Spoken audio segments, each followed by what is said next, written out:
Titties. There's always one of them out there. Titties all the time. Bada bing, bada boom. Finally, it's over. Done. Finito.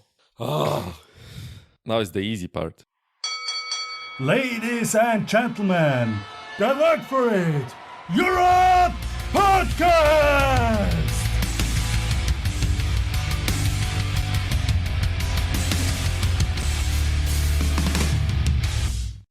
What's up, guys?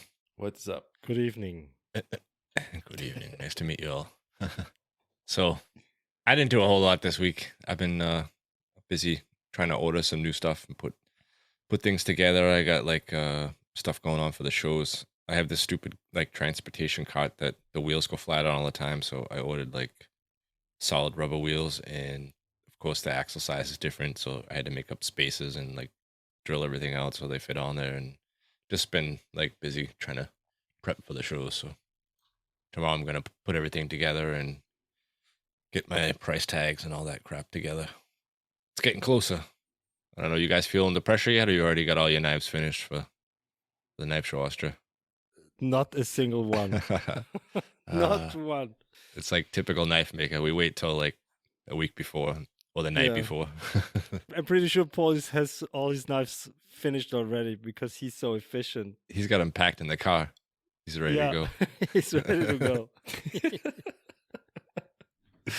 No, sadly no, not yet. How many do you have finished now? One. I think 1 or 5. Something but somewhere in between. But you're not taking finished knives anyway. You're gonna put them together there, right? Oh, right. No, but Albert, yeah. He's got it all together. He's just making it sound like he's trying to be cool. No. Look, first of all, chill Paulus. He's gone.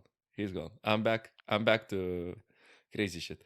But no, actually, there are still some stuff in progress, and it's a out of the ordinary event where I need to stock up more than ever before. So apparently, I ran out of 2mm Kydex, black Kydex, and I had to put in a order and write a email with I need this ASAP for this knife show. Please send it out. So luckily, I have some good connections and good distributors who send it out the next day, what I need, via FedEx priority. So still a little bit rushing. It feels like infinity of time has passed and I'm still working on the handles. I have actually finished working on the handles. They are all now finished up. The surfaces are finished, sandblasted, and they are also oiled up, and I've been oiling up a lot of many tens of handles. So had to come up with a system where I don't actually spill a lot of oil all around. And now there will be the time that I am waiting the least of grinding the bevels. But it's so you oil up all the handles after the machine work or something, or? I do machine them, and after CNCing them, I do 2 stages of media blasting on them to create a rough but yet smooth surface, and then I oil them up with the oil that I have, and it is pretty good. Even when it dries, it stays the very vibrant color, and it really helps for the G10, especially if you just sandblast them and they are pretty matte, and when you take into your sweaty hand the knife handle, it then instantly changes the color. So I see it like making a forced patina on a carbon steel knife. So I basically just oil them up, and they are vibrant, they are beautiful, and they would stay that for a long time. And now the next week will be dedicated for grinding all of the blades. I made some adjustments, and I want to take a lot of more Angus blades because they are the cheapest model, the smallest model, and I guess the most approachable if you want to buy into the Baltic Blaze brand. And yeah, just making stuff. I hope to finish up the production at least a week early, so I have time to prepare any auxiliary stuff. And I had a little inconvenience this week. I wrote to my bank saying that I want to do a point of sale device, that I can take Yeah. card payments, and especially my bank, they offer that you can have an app on your phone, especially if your phone supports NFC, so it's super convenient. So I called them. They're like, "Oh yeah, super cool. Just fill out the form and we will get you settled." I fill out the form. They're like, "We weighed all of the risks, and sadly, we would not be able to supply you this service." So I guess they think that I am a scammer, or that they cannot actually supply the Weapons dealers. maybe the connection or whatever. Yeah, in Austria, because they Okay. yeah. So I'm in a little bit of a rush mode to get another. Albert uses this card reader. I can't remember the names of them, but there's a few of them out there, and they're not that expensive. I think it's called SumUp, if I remember correctly. Yeah. Mhm. Do you remember how much it costs? They have different models. The small one costs like 35 euros, and the one with the printer, and we actually have both, and the one with the printer is like 100 euros or something. That cheap? Yeah. Is there a monthly fee No, for there's the service no. itself? It's not a monthly fee, but they charge you a certain percentage. I think it depends Of on each sale. yeah. I think it depends on what kind of card your customer uses Mhm. for his or her payment. With a credit card, it's a bit more expensive, but it's totally reasonable. So I mean, It's like 3 to 5% depending on the card, something like that, I right? think even less. Okay. But Yeah, maybe less. I'm gonna look it up online. But it's not. Yeah, that would not very that would be expensive. great, because I looked into PayPal fees and they are way lower, because they have like this service called PayPal here, which is only like 1.5%. But I don't think that they are offering it in Europe at all, because it's hard to search international stuff about that. So I just say I don't even mess with it. Cash only, and it's really difficult to plan ahead on that because if the Wi-Fi connection sucks, or there's a lot of people using those, it could really just mess with your sales. And people aren't gonna wait around for you trying to Yeah, but- like find an internet hotspot and shit. But Keith, for you, it is totally different. For you, for you to take cash, it is really easy, because you are supplying all of the knife makers that are taking in cash. So Exactly. we will have all of the cash.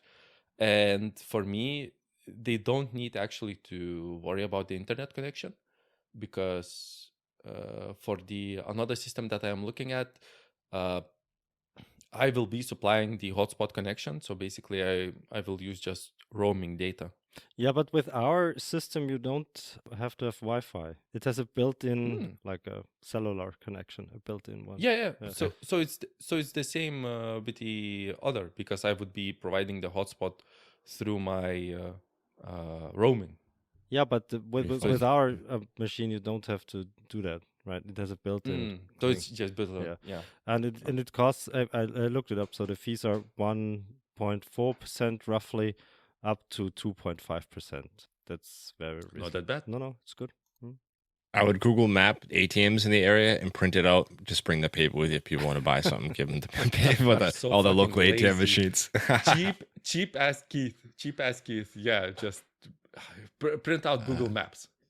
Yeah. Albert, how was your week? I've been gluing up handles all week because we want to finish at least a few knives for Knife Show Austria. So I've been gluing up like 20 handles and grinding handles. So, and we had a Damascus forging class so over the weekend. So that's what we did basically. Oh, I wanted to ask you a question about. Sorry for prolonging the intro, but I wanted to ask you a question about Damascus, because with the SID episode we had a nice discussion about feather Damascus and mosaic Damascus.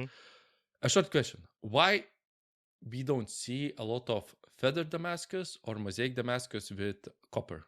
That's a good question. I mean, you see some of it around, right? Baker Forge did some. They did the. I think they did a mosaic copper Damascus, didn't they? I Mm. think it's on Instagram. Hmm.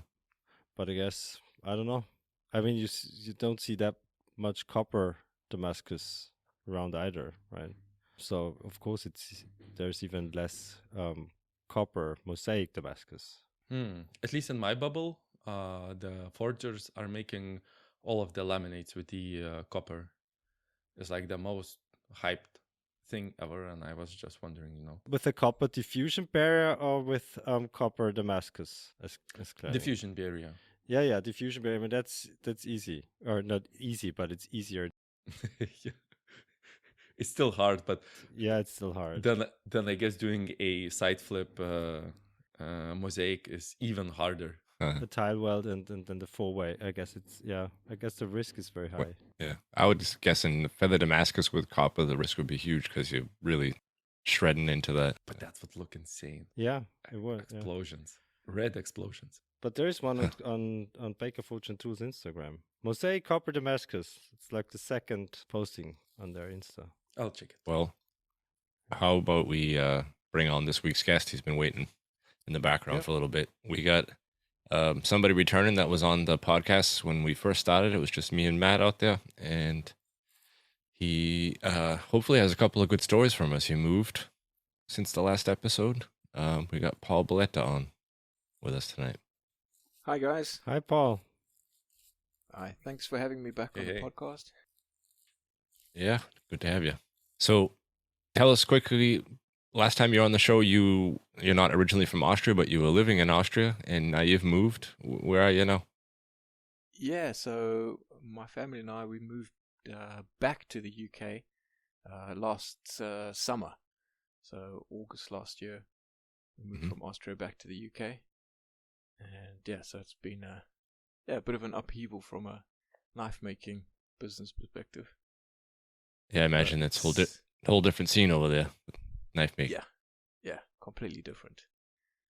So yeah, the move was pretty stressful, but yeah, we all eventually got across, and yeah, all settled down now, and yeah, I've set up my workshop again, and yeah, making knives. It's got to be fun. So, when you redid your workshop, did you have like ideas in Austria that bothered you or weren't kind of the way that you wanted it, and you changed the setup, or did you just have to quickly No. put it together? And No. In Austria, I had a lot more space, so Okay. I'm in a double garage now, but it's a British-sized double garage, which is a lot smaller than Austrian double garage. It's about 5.5 by 5.5 meters. Mhm. Yeah, so it was. Yeah, I didn't really have much opportunity to remodel things. So I basically just set it up in a similar sort of layout as I had in my workshop in Austria, but just everything with smaller workbenches, more compact, less space. Yeah, it's a bit of a squeeze, but it's okay. And so, like, has the type of knife that you used to make in Austria, has that changed because of the market's different over there, or how is it working? Yeah, I did my first show in the UK in February. So part of setting up my business in the UK is knives. Let's just say in the UK they are. The media gives them a bad rap. So there is a knife scene, there is a knife maker scene. It's definitely not as big as in Austria, Germany, because you're not allowed to carry knives. You can have a knife on you in person if you're going to use it for something. So if you're busy going deer stalking or something like that, or hunting, you could take a knife with you, but then you have to basically prove that you're going deer stalking or hunting, and you're not allowed to sort of come home from deer stalking and stop by at the shops and stuff and carry a knife. That you could get arrested and get a jail sentence for that. So they're super strict on it. So yeah, it's definitely a different market, and I needed to just get out and really feel the market, so I've started doing shows. There's only one real knife show in the UK every year. I tried to get on it at the end of last year, but they didn't have space for me. I'm trying to get on it again this year. But in the meantime, I thought I better just, get out there, show my face, and just, let potential customers know that I'm here and who I am and what I make. So I went to a big, it's kind of like it's called the Shooting Show, the Great British Shooting Show, and it does it at a big,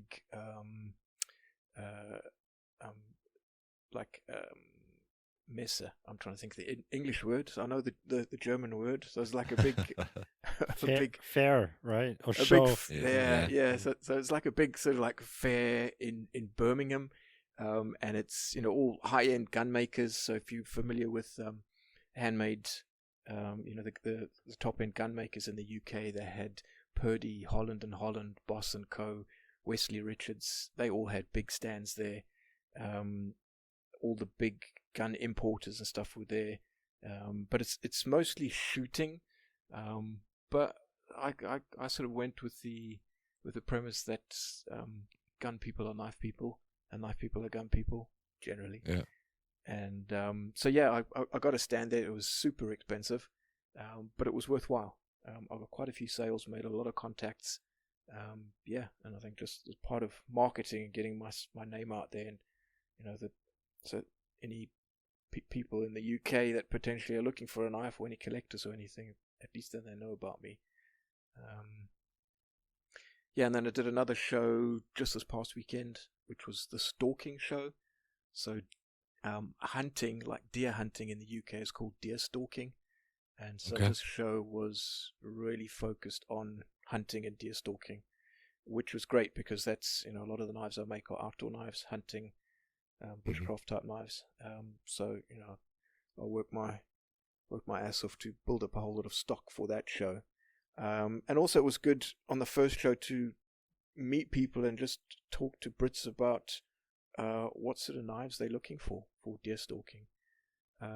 Because I went there, I got this sort of a standard pattern that I make, which is, it's more like a bird and trout knife, but the actual blade profile is very much the Austrian German Jagdnicker blade profile. Mm-hmm. And that pattern was quite popular in Austria and Germany, and I've subsequently met a French guy, and he says, yeah, the profile is exactly the same as this traditional French hunting knife.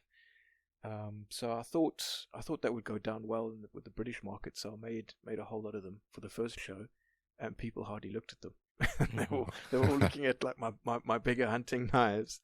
So yeah, it was good just to talk to people about knives and what they're looking for in knives. So for the second show, I worked on the sort of bigger hunting knives and didn't bother about the bird and trout knives. And then I went to the stalking show and I sold just about all the bird and trout knives that I have.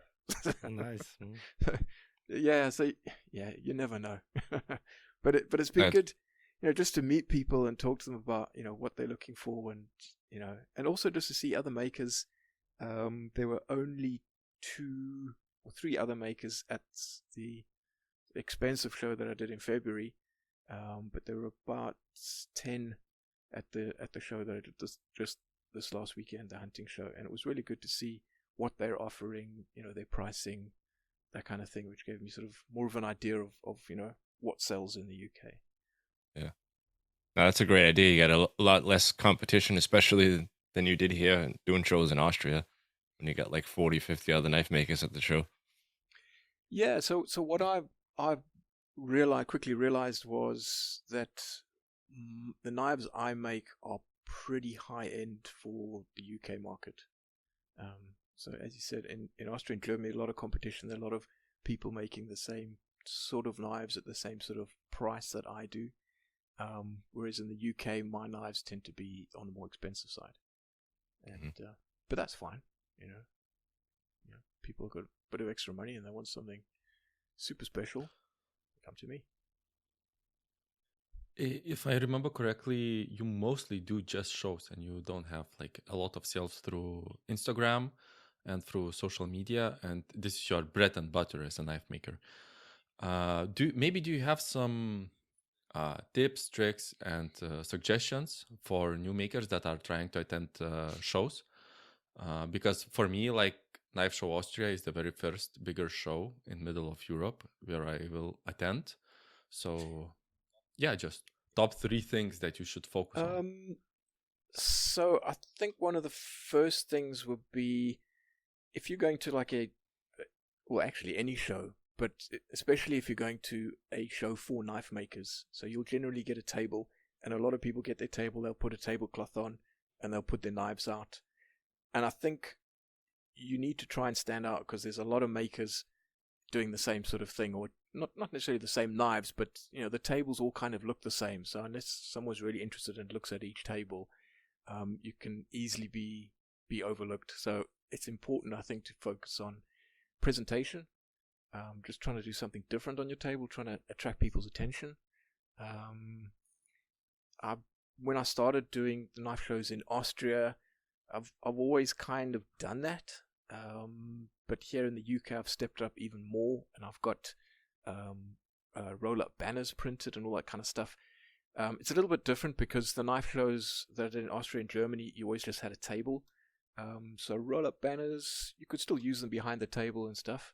I know Nico from Dreifalken knives. He does like a little flag, and like almost he turns his table into like a booth, which is pretty cool because he's the only guy that does it. So you can spot him a mile away, which I think is really good for branding as well. It just draws attention to your branding and your name.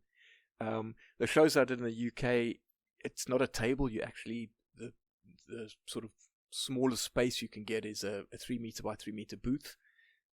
So you've got to bring your own tables, and also it's kind of depends where you are. But in the 2 events I went to, the knives all had to be under glass, so they weren't allowed to just be on the table. So you had to have them in a case. So for my first show, I spent like every weekend and late nights just building cabinetry, because you can't really find.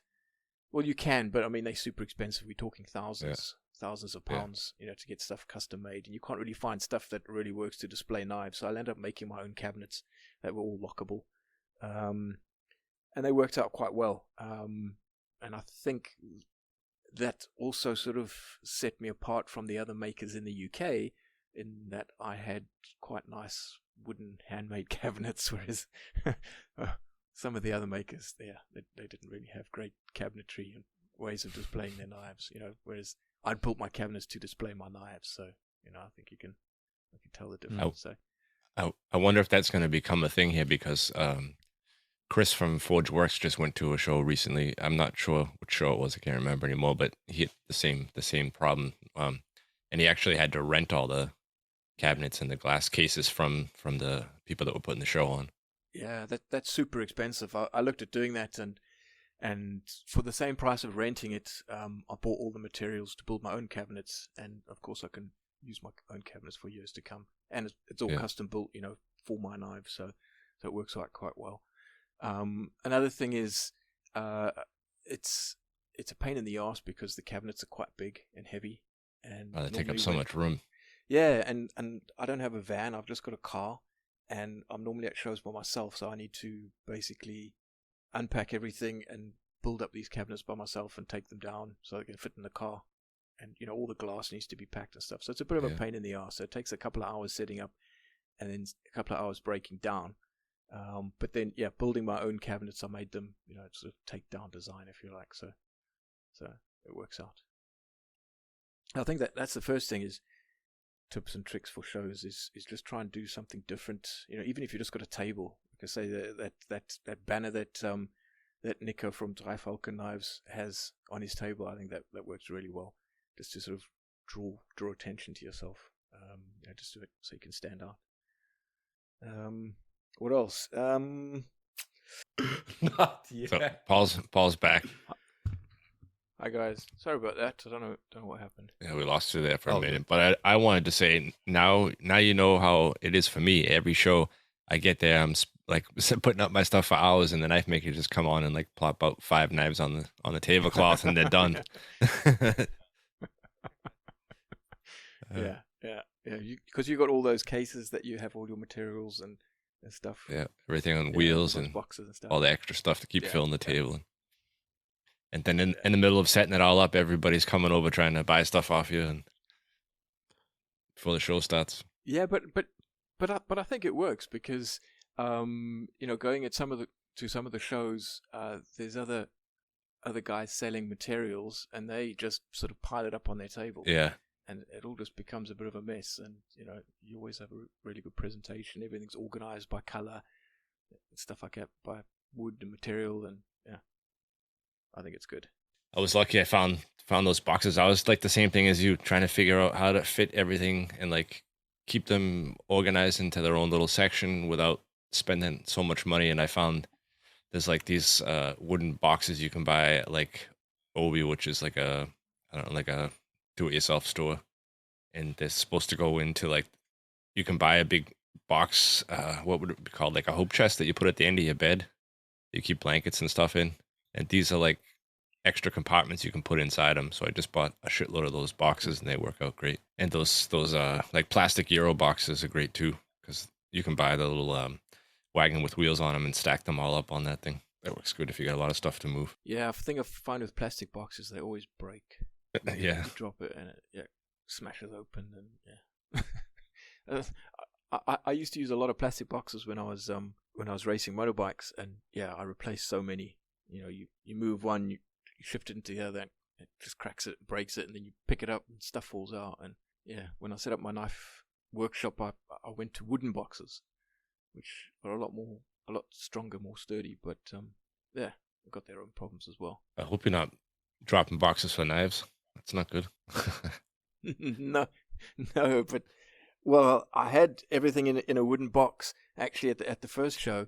I didn't drop the box, but I put it on my little trolley and I put bungees on it to secure it, and it was quite a walk from because it was at a massive exhibition hall, and it was quite a walk from the exhibition hall back to my car. So it was raining, and I was busy walking along, and I was probably about 200-300 meters down the road in the middle of this massive exhibition complex. I went around a corner and the box fell off the trolley because what had happened, the little bungee was on one of the wheels. Yeah. And it had worn through the bungee, and it snapped off on one side, so it pulled the box off the other side. So my box landed up in the rain, open with knives all over the floor. Luckily, nothing got damaged. In the rain. Yeah. Oh man. Yeah. I was lucky. I got away with it. And first thing I did after that show is I put a big note in my notebook to buy a proper case for carrying knives. So now I've got one of those. They actually have for tools, so they're like super strong plastic boxes. It's like the size of a small suitcase, and they're lockable. Yeah. And they got all the foam padding inside, and I just wrap my knives up and I can just stack them inside there, and it's all nice and tight and secure. Yeah, we had 1 year at the Ipsit show. Martin Huber was there, and he's got his coworker Christian, and at the end of the show, everybody with heavy stuff is going like using the elevators up and down and stuff. So they decided from the top floor to carry everything down the stairs would be quicker. And Chris tripped on the last step, and the box full of knives like landed on the floor, and the whole entire show was like silent for a second. Everybody could feel the pain. And but no, that was nothing too messed up. He uses the same kind of like a gun case with the padding in it for all his knives. So yeah, those are pretty safe. Yeah, work well. Well, that'll be tip number 2 for knife shows. Get a proper case to transport your knives in. Yeah. Polly has probably already 3D printed his all out. No. I'm cheap. I buy them, but I 3D print or CNC machine inserts so I can stack my knives neatly so they don't drop against each other. Yeah, that's cool. That's cool. Yeah, being cheap is cool. So yeah, just try. The same. I printed some small boxes for my handle materials to just stack them up neatly in the boxes, so it will be pretty easy to assemble them in the place. So organizing, preparing, Yeah. And basically, as you said, it is very important to stand out, right? To be an attraction for other people to come and visit your booth. Yeah, absolutely. It sounds super hard to come up with something. I present my knives and what I could do to to attract other people, also to make them stop, look, and also the attraction needs to go along with the brand, the idea of what my knives are and to whom do I make those. And actually, when I looked at YouTube videos on just people walking through knife shows, I see like most people do just the blanket and they put their knives there. And it is, you know, uh, if you come up with something really extravagant, really interesting, um, it's a game changer, I guess. Yeah, I think unless you Bob Loveless, you're not really going to get away with just putting a blanket anymore, because there's a lot of competition. If you're a well-known knife maker, people come to shows to find you and see what you have on your table, and that's a bit different. But for all of us other mortals, I think it's important to do something a little bit different. Yeah, it sounds like there are like these two categories where you come to the knife show and you instantly sell out, and there are the people who are come to the knife show to actually meet new customers, to get that cult following. And I really liked what you said about in the first part about the UK and looking at what the actual knife users are looking for. And maybe I should think about what the Austrian knife enthusiasts are thinking about and what they want to get, But that is also what it is going along my brand. Yeah. It's a difficult one. I mean, I think every market probably gravitates towards a certain style, type, size of knife. But it's difficult to second guess, especially you're doing a handmade, unique item, and it's always difficult to try and second guess what the customers really want. I've had knives that I've made which I think were fantastic. I thought, oh, this thing's going to sell so quickly, and I put it out there, and then I'll sit with it for 6 months before it sells. And then I've had knives that I've made, and I thought, nah, it's okay. I'll put it out there, and within a day, it's gone. So yeah.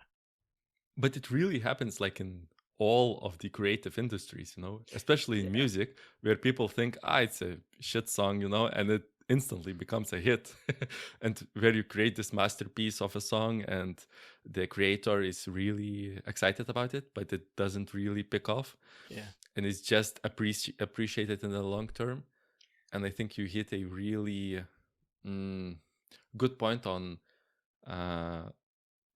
different regions having different aesthetic tastes. Maybe I can see it very clearly if I look at French makers and Polish makers. These are, for me, are like totally different, separate worlds, even in the same continent, where you can see like very concrete, different stylistic choices that are being made. Yeah. And I mean, and also, not only stylistic choices, but just what came up, especially in the last show, was price point. I had a maker. I visited him on the first day. I just did a quick walk around at the end of the show, and I had a look at just what the other makers were doing, and I had a look at the knives on his table, and he didn't have that many, and I was engaged with him, and how's the show been? And he said, oh yeah, it's been pretty good. He sold quite a few knives, and I was just having a look at his knives, and he had these little tags on, and I couldn't really read what the tags were saying. So there's another tip for knife shows. If you are going to put tags of what the knife is and the steel and the price and stuff, make sure it's like very easily legible, because I couldn't read this guy's handwriting. All I could see at the bottom of the tag was a price. So and at first I thought, these prices were like £80, £75, £90, and I thought this was for the sheath or something like that. Yeah. Mm-hmm. No, it turns out he was selling these handmade knives for like $80. $80. Yeah. And then by the end of the second day, he had come and seen what I had, and then he thought he'd come and give me a little lecture on, because I openly engaged with him and told him my story, that I was new to the UK knife making scene, and then he gave me a lecture at the end of the second day about my prices. Basically, he says he could never sell my knives; they're too expensive, and I must really look at the UK market because people in the UK don't spend that kind of money on knives. I mean, I'd sold quite a few knives at the show, so Yeah. people in the UK do spend that kind of money on knives. But and I think it's important to have a look at what people want, but also you need to still do what. How can I put this? You still need to create your own individual pieces. So if this guy's telling me that the UK market wants 90 pound knives, maybe I shouldn't be a knife maker in the UK because I'm not going to start making knives for 90 pounds. Yeah, It's you're giving not them me, away. It's not what I do. Yeah, it's not my thing. Stack them high and sell them cheap. That's not what I do. So I'm not gonna start making cheap knives like that. And I'll definitely take it on board that his view that the UK market doesn't spend a lot of money on knives, and I saw that because I was one of the most expensive knife makers there. But I don't think I want to change that. In every market you want to have the cheap stuff, the mid-price stuff, and the expensive stuff. So I don't mind being on the expensive side as long as I'm selling stuff and customers are happy with what I'm making. I'll keep doing it. And maybe it is actually being honest with what you make. Yeah.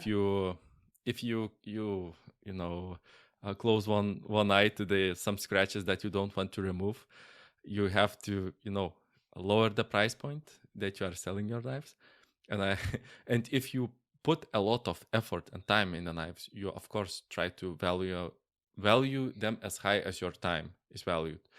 And one of my knife making buddies had a really great saying where he said, like, I would rather work less for more than work more for less. So work more making cheaper knives and selling those, and working less, so actually working on a more expensive piece Yeah. and selling it for more. But this is also goes hand in hand with being honest on what you do and what you make. Yeah, and I think I've tried, like, for example, doing knives in batches, so trying to sort of streamline processes and get efficiencies there. And I've done sets of steak knives like that, and it was a good payday, but it's not something I really enjoyed doing the same knife over and over and over again. I like to do individual, unique pieces, and so I think for now I'm going to stick with it. Yeah, and this is a really important question to have an answer for. What do I enjoy in this? What do I enjoy in knife making? Because for me, it's building a business. For the other person, is it a hobby? Is it I am expressing my creativity in doing like one-off pieces or doing small batches and just trying to nail down that consistency. There are so many facets, but you really need to have the answer to this question. What do I enjoy? And follow it as a North Star in your compass in knife making. And then it will be easy peasy.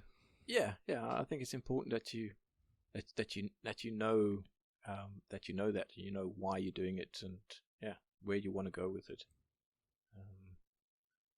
I think I think it was Andy Warhol said, as a creative or an artist, what you've got to do is you've got to create your art, and then put it out into the world, and then while they're deciding whether they like it or not, you need to go and make more art.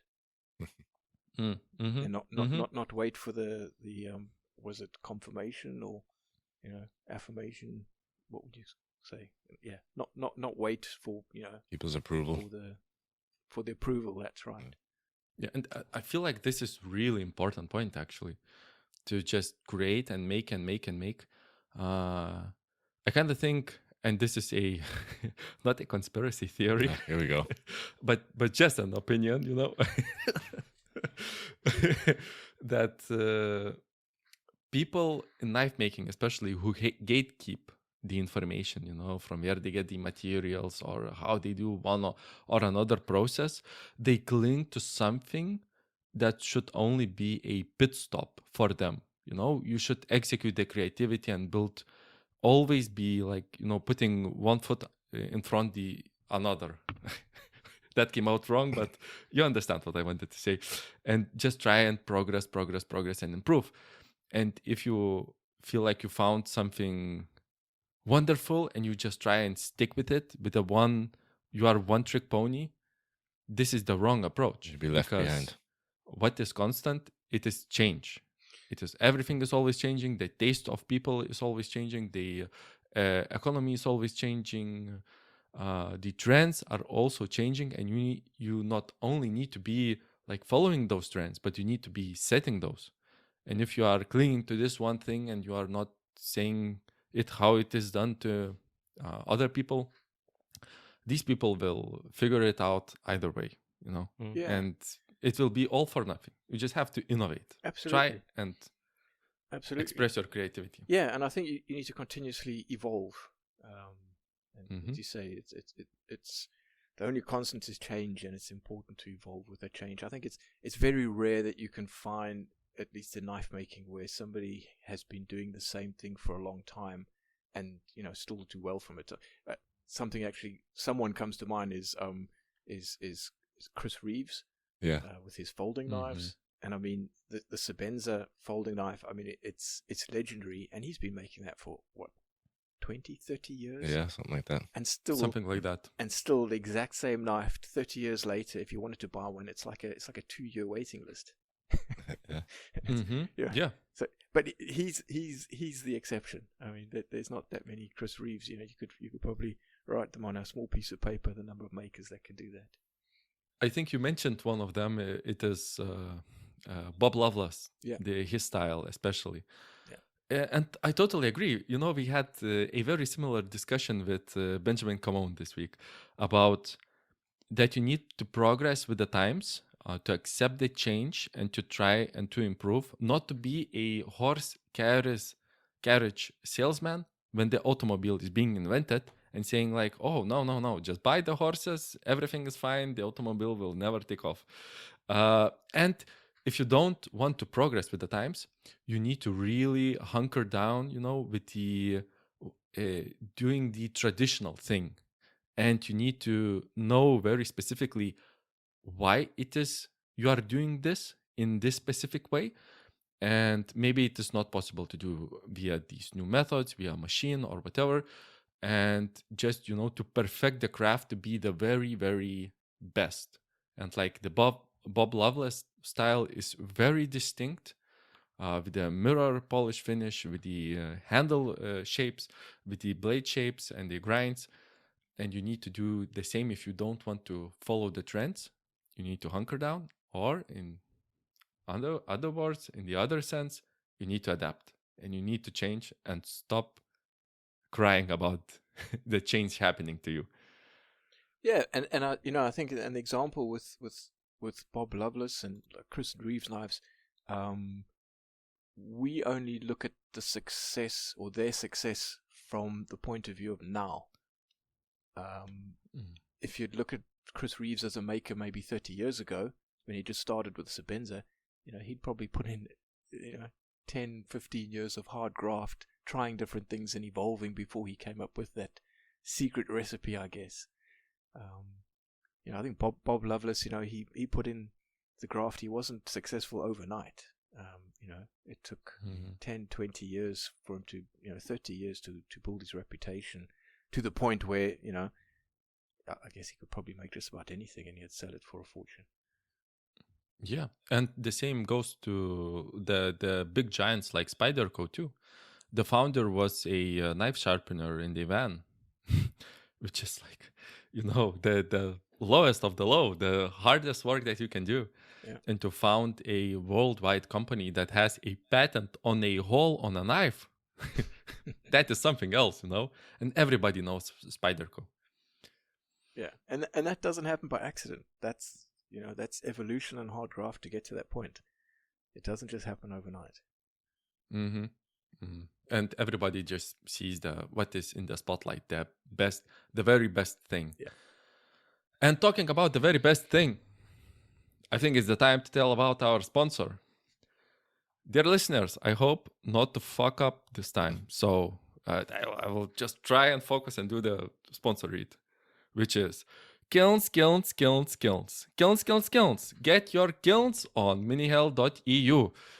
Use WFI5 to get 5% off.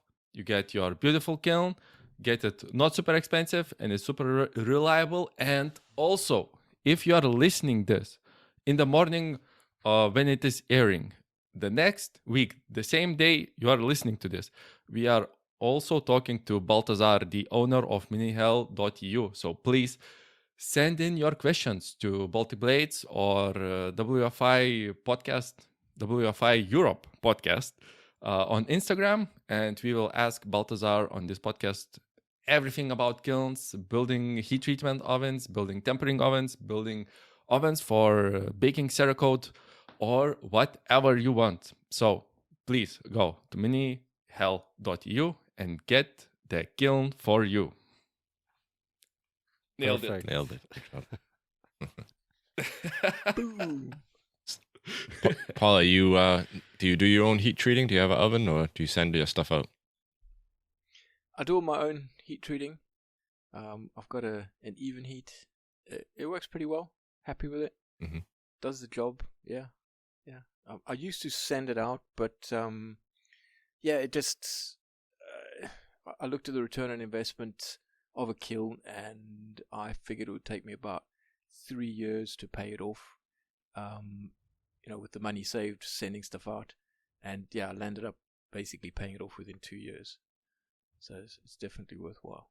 And you learn a lot more about the knife steel and how you Yeah, exactly. And you can start looking at tweaking things and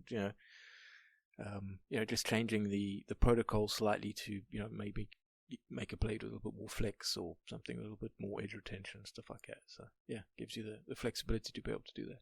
So I think when you send stuff out, it's always a risk. Depends on who you're working with. Some companies are better than others, but when they start heat treating things in batches, or they have a few knives in different steels that are similar, so they do the same heat treat for these 3 different blade steels. And did you have an experience or notice like large swings in the blade performance due to the heat treats that other people did for you? No, I didn't. But to be honest, at that stage, I was using mostly Bola N690, and the maker that heat treated for me, that's just about all he used. So okay, it was pretty trustworthy. But I know what you mean. If you're sending in blades at one N690, one RWL34, and an AEBL, I guess on that side, there's a temptation to sort of lump stuff together. Just shoot for the average Do you temp. still use it? Sorry, what's that? Do you still use the Bowler N690? I do. Yeah, I do. It's as a sort of, I guess I'd call it my entry-level stainless steel. Mm-hmm. And what other steels do you use? I use RWL34, Bola M390, which I really like. I've been using a lot of LMAX lately, which I'm probably going to start using more LMAX rather than the Bola N690. Mostly because Bola N690 and M390, you can't really get that much of it in the UK. So I found some stuff which is they call it N690, but it's not made by Bola. I don't know where it's from, but they're like, oh, it's just like N690. It's like, yeah, okay, it's the same. Just use it. It smells the same, looks the same. Yeah, and I've used a bit of AEBL lately because it seems to be quite popular. Sort of 6-7 years ago, you never really heard of AEBL, and now it seems to be like everybody wants knives in AEBL. Yeah. For me, like N690 and LMAX are the primary steels that I use. N690 is I feel like it's even better in my mind than LMAX, just in the maintainability case, where it is super easy to sharpen it up again because it has chromium carbides. And LMAX is like a different category of a steel, like totally, If you want to sharpen it properly, you should basically use diamond or CBN. abrasives, and it's like my high-end choice. And I used to use actually ABL in the past for my kitchen knives, and I think it's a hot take again, another hot take, but ABL is the best steel, best fucking steel ever to use for a kitchen knife. Ever. If you want to have a fine edge with great edge stability, ABL is where it's at. How do you like grinding ABL? I haven't really, yeah, I haven't noticed that it's any different than sort of N690 or LMAX. Really? For me, it's like butter. It's so Yeah. easy to grind. Okay. Yeah, but it really develops these. The swarf is kind of it's kind of hairy. You know, it likes to pile up, and these piles like to burn and to burn your hands. You know, it's I don't know how to say it, but it's like it's kind of hairy. Yeah, no, I've used it a couple of times, and I think it's a good steel, but it doesn't really have edge retention. N690 LMAX definitely got better edge retention than ABL. Different league, yeah. But like then you have like different geometries, and especially in the kitchen, I think the primary thing that really cuts, unless it's tomato skin, is the geometry, and you can get really fine, stable geometry with ABL because of the toughness, and also it's stainless. Yeah, it's like superior steel.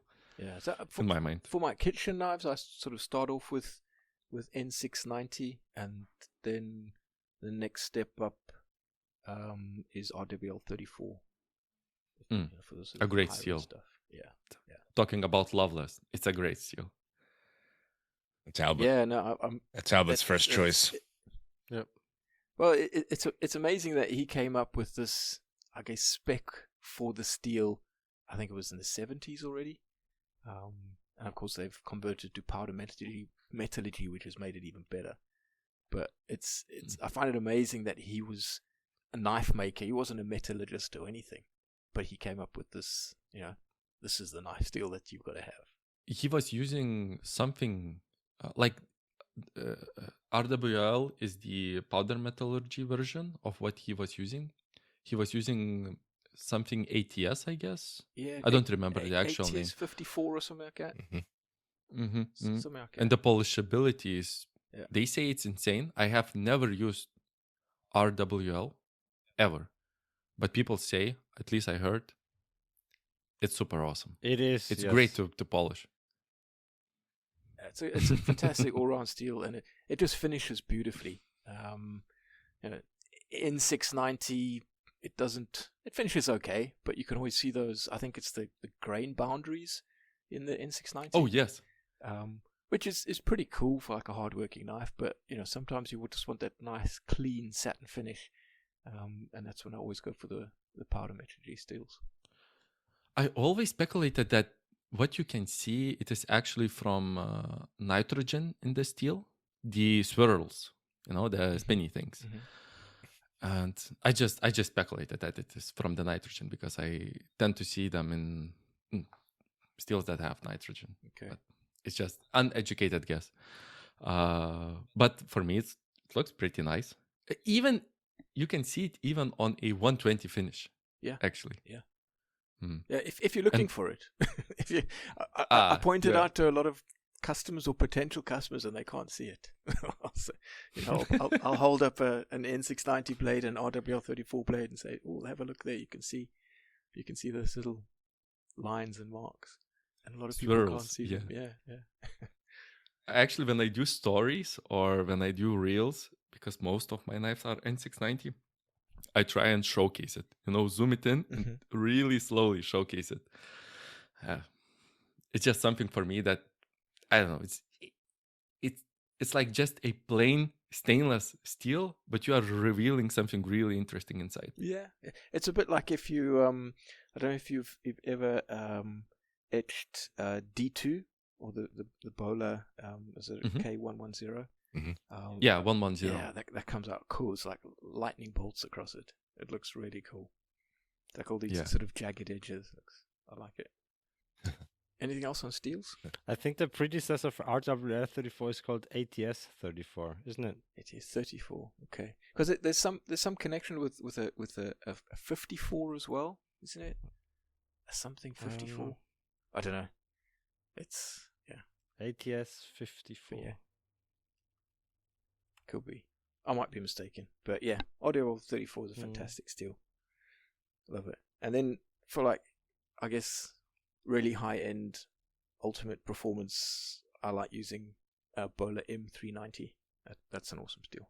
Do you see a big difference between LMAX and M390?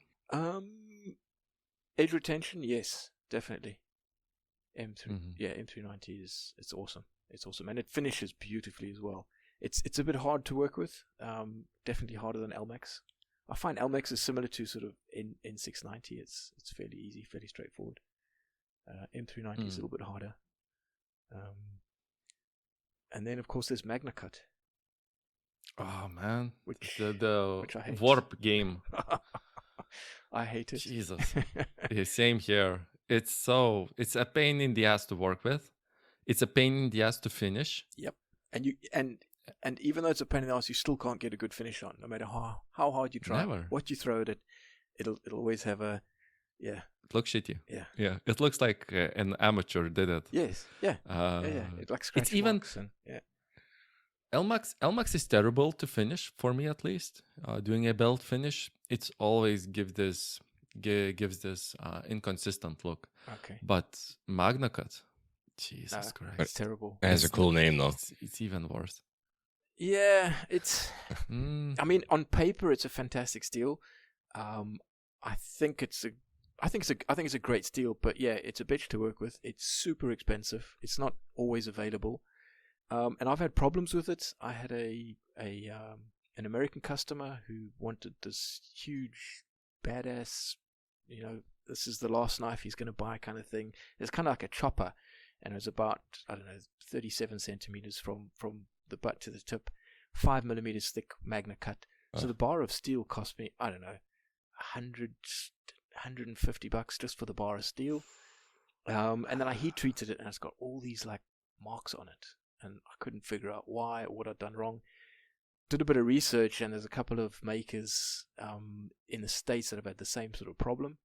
I couldn't figure it out, so I mean, I made another version of his knife, so I've still got this heat-treated monster of a knife. And the problem is, it was a custom build, and he had these huge hands, so it's got like a big, oversized handle, and it's not something I can sort of finish up. So yeah, it was just like an expensive exercise. I made just about no money on that knife, and yeah, I don't like using MagnaCut unless somebody really, really, really wants it. Were these anomalies like voids or something, like pinholes? No, it's like bands across the blade. So when sometimes your foil gets punctured, and where the air rushes in, you get like sort of carburization on the surface of the steel that goes across the surface of the steel. It's kind of like that, but it's right into the steel. You can't grind it out because I started grinding, and I took probably through the steel. Yeah. I took about half a millimeter of the steel off, and it was still there. Oh, that's insane. Yeah, and a couple of makers in the States for the same problems. Personally, I think it could be something to do with their production. With the way it's rolled out. That's another thing is I use the mill scale on steels, and that's why I like N690, M390, LMAX, because it always comes with nice mill scale. Yes, yes, my dude. CPM products. I do the same. Yeah. To me, it's like a feature, and it's. I heard I think it was on some other podcast where it says using the mill scale is like the brute de forge of stock removal. Tells the story of making the steel. Yeah, it's actually forged. Yeah, it's a poor man's forge scale. Yeah, we don't have 14 power hammers. But I like it. I always use it on my knives. A lot of customers are always intrigued by it. Like, oh, what's that? How do you get that finish? And I found with MagnaCut, that from one side of the steel to the other, the mill scale is totally different.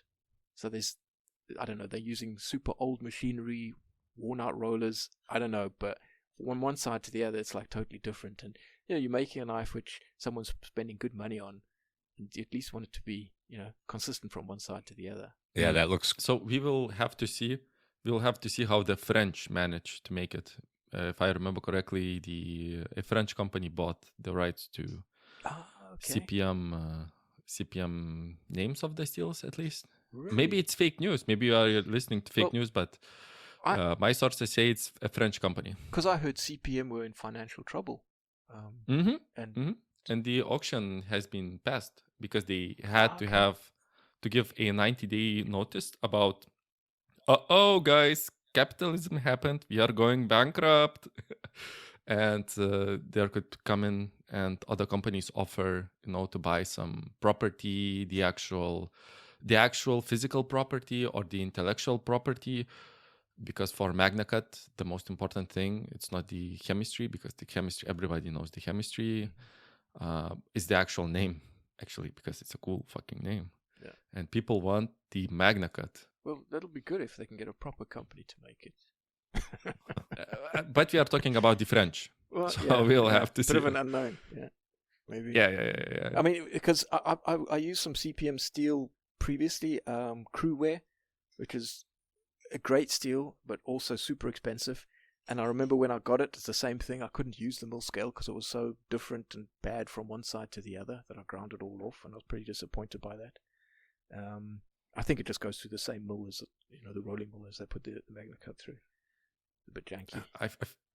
Maybe Udelhorn Bochler made us lazy, and to appreciate they are giving us such a fine steel with beautiful mill scale that we can actually use on finished knives.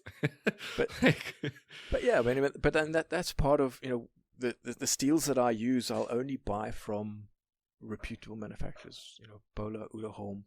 Like I say, I've found N690 available in the UK, but it's from an unknown mold somewhere, and I won't touch it because at least with N690 from Böhler, I know what I'm getting. I know it's going to work. I know exactly what it's going to do.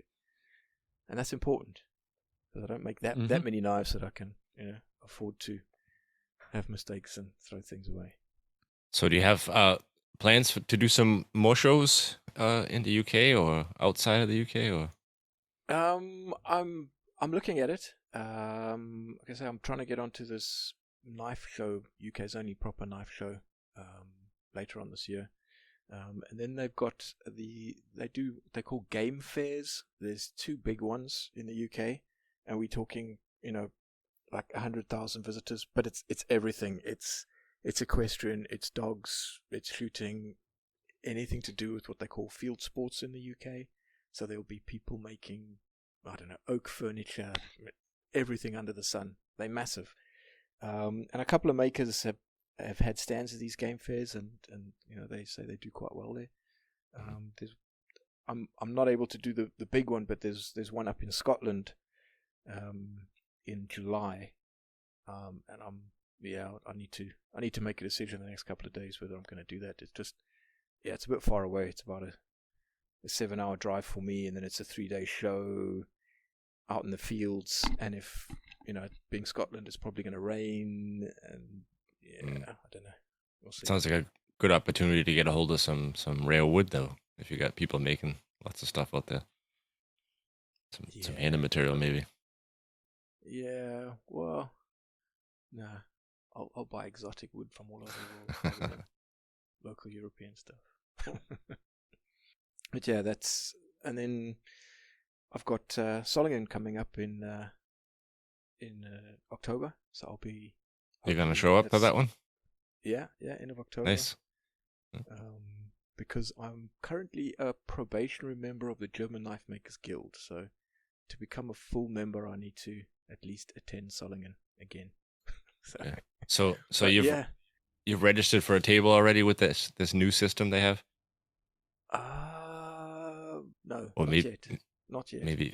Maybe you get in easier if you're part of the guild, but they've got somebody new in charge of it, and it's kind of an ordeal to sign up. They can sign up in 3 different waves, and I was in the first wave, and I still haven't gotten a reply yet. So I don't know. Yeah, I remember reading the correspondence about that. I must get onto that.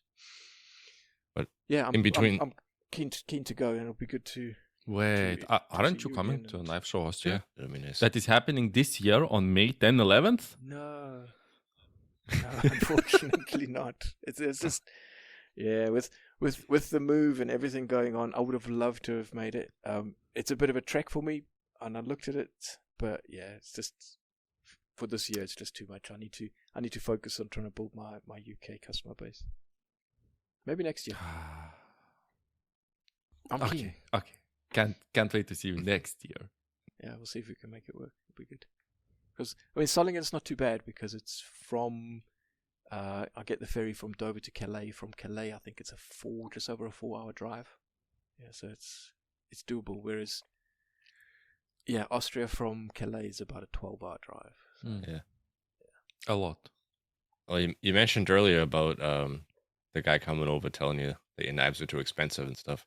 It probably wouldn't work with your knives, but I think it would be interesting for like a kitchen knife maker that's got like knives for $800 or something on the table.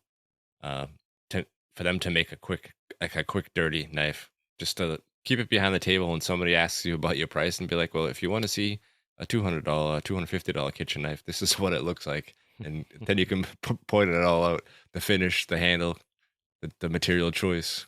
Actually, I mean, that's a good point, because I know a lot of people that walk past my table and had a look at my knives, they would sort of raise their eyebrows at my prices. And yeah, that's because I was generally one of the most expensive makers there, I guess for the UK market. So yeah, maybe that's a way of sort of opening a conversation and sort of showing them why they're more expensive. Like a really square block handle hunting knife out of some cheap steel. You can actually do a progression, like under the glass, like the cheapest, the middle ground, and then the finished blade. Yeah.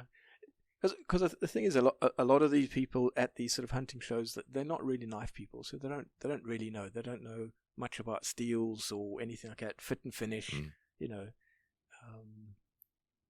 and that's also, I think, why I like doing the shows, because I can engage with people, and maybe the conversation leads down that route, and then I can explain the difference between the steels and that kind of stuff, which, to be honest, I found that I can do here in the UK. When I was living in Austria, it was a lot more difficult, simply because my German was so shit. Don't you find it kind of futile, when you are speaking to a person who is possibly not your customer, so you're just basically being an advocate for information for which maybe the person is not very, maybe they don't care.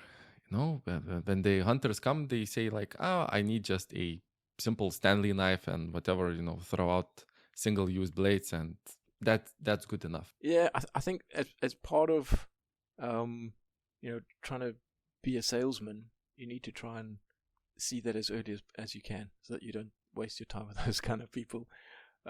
What I found, I had quite a few people who would engage about the knives and talk about the knives, but pretty quickly it was clear that they weren't going to buy a knife. They were just interested because they'd made or attempted to make knives before. Tire kickers, chit-chatters. Yeah, and I don't mind, engaging with them and talking with them, as long as there's no one else at the table. But as soon as someone else comes to the table, then it's like, okay, nice chatting to you. Here's my card. Goodbye. Here's my card. I offer a 2-day knife making course. Come and join me. We'll talk more about it. On your pay. Yeah. I get that at the shows a lot. People come in, like maybe an older couple or something, and the wife's really not interested in it, and they've been seeing all these knives, and then they come by my table, and they're like, pick up a block of wood, and they're like, oh, what is this for? And I'm like, well, this is stabilized wood, and then they don't know anything about it. They don't really know much about the knives either, and they ask you all kinds of weird questions about like micarta or whatever kind of material you've got out there. Yeah, it's always interesting. Oh, it's G10? Well, you will be in. And what do you do with this? You will be in bad luck when they come up with a new version called G11. Ha ha ha. An interesting thing about doing the shows that I did, because they're not sort of knife shows, a lot of people would walk into my booth and see all these knives and just assume, or not assume, but they wouldn't know that I was the maker. Okay. So I find that interesting that, for a lot of the people that they didn't know that, so I had to sort of explain, I handmade all of these knives, and to a lot of people, once they knew that, once I told them, then it kind of changed their sort of, the way they look at them. Damn Pakistani reseller selling those cheap ass knives. No, exactly, because I think they go to these sort of game fairs and stuff, and there's so many booths and so many people selling stuff, reselling stuff, yeah, rather than handmade stuff. Yeah. So It's like I found that interesting. Something it's like I've never had to do before is sit in my booth and tell everyone that I made my knives myself. like the guy with Damascus, and everybody thinks he lasered it on the blade. Yeah. I've had that question before. Got a nice Damascus kitchen knife, and the guy's like, "Oh, so you laser engrave that?" Oh, no. It goes through. Uh-huh. It goes through. But it's hard, how should you convey it? Even if you make you have screens behind you showing video of you making those knives. They still are it's just a promo fucking video. Did you really make them themselves? Yeah. Who makes knives now? No? Well, Are you like a medieval age blacksmith who's hammering steel? Huh? Huh? yeah. Well, yeah. I think a lot of people didn't know that, and yeah, I found that interesting. And also, sometimes people would see the price of my knives, and I had this probably about 2 or 3 times. People would tell me, "Oh yeah, I bought my brother-in-law a Damascus knife for like £120 or something." And I'm like, "Oh, where'd you get it?" "Oh, from Amazon." Okay. Yeah. I got a whole set of Damascus kitchen knives for $80. I'm like, "Yeah, well, good luck with that." Maybe the actual idea of having the one knife being in 3 stages, being unshaped, middle shaped, and then finished, would showcase that it is actually made, the process of making itself. Because when people see this beautifully finished knife, the end shape, it's really hard to imagine in a backwards sense what it would look like in a raw sense, from where it came from, how it materialized. But I mean, some people, I don't think, actually care. That is true. But maybe all they care is that it cost them $80. Yeah, for $80 they don't care. That's the important thing to them. Yeah, but yeah, that's the important thing to them. So, but a lot of people were very appreciative of that they were handmade and the process and stuff. But like that. do you think it's a problem that people want cheap knives? Maybe they are not your audience, and you should not try to win them over. No. It's like trying to catch a fish in a pond where there is no fish that you want. It's futile, just wasting resources. You should focus on people who are you should look for the frequency to what they are listening to, and then tune into that frequency. As you said with at the very start of this conversation, where you said you need to find out what the customers actually want. Yeah, and find out if they're actually a customer who might want to spend some money with you. Mm-hmm. Because you get a lot of tie kickers and people who just, I guess they're lonely and they just want to chat.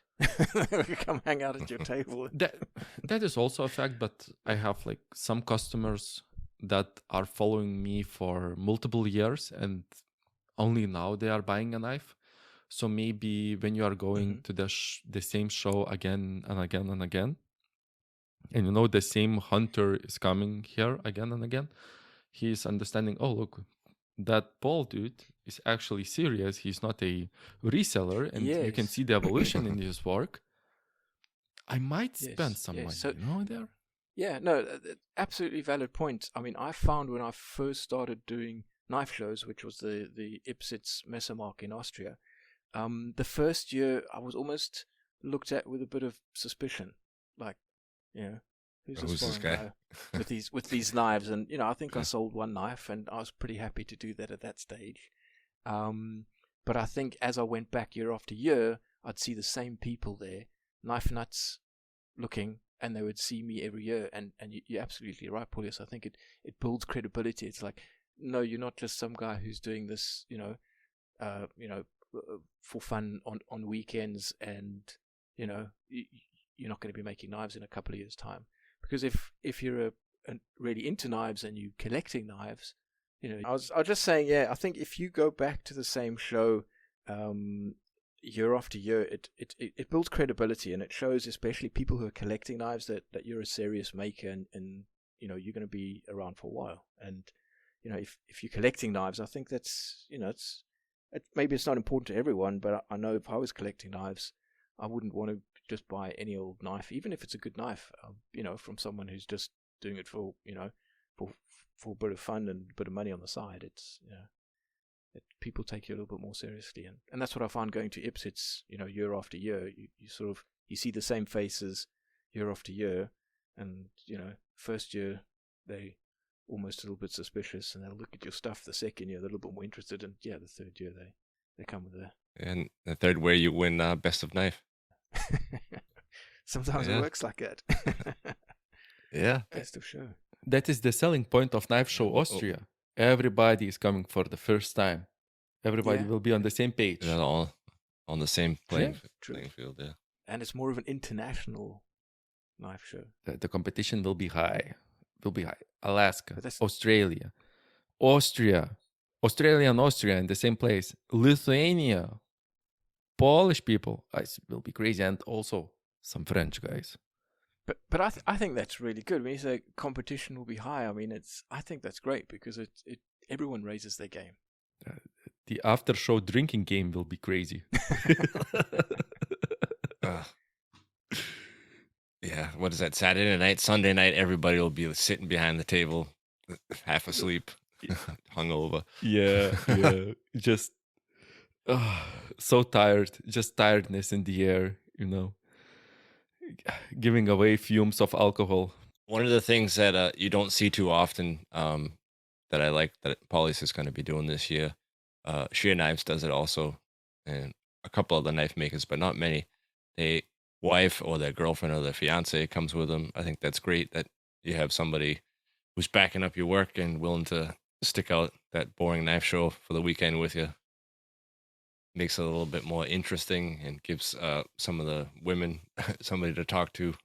Yeah, I think also as a maker, it's great to have someone else there just to help you out. If you want to take a comfort break or something.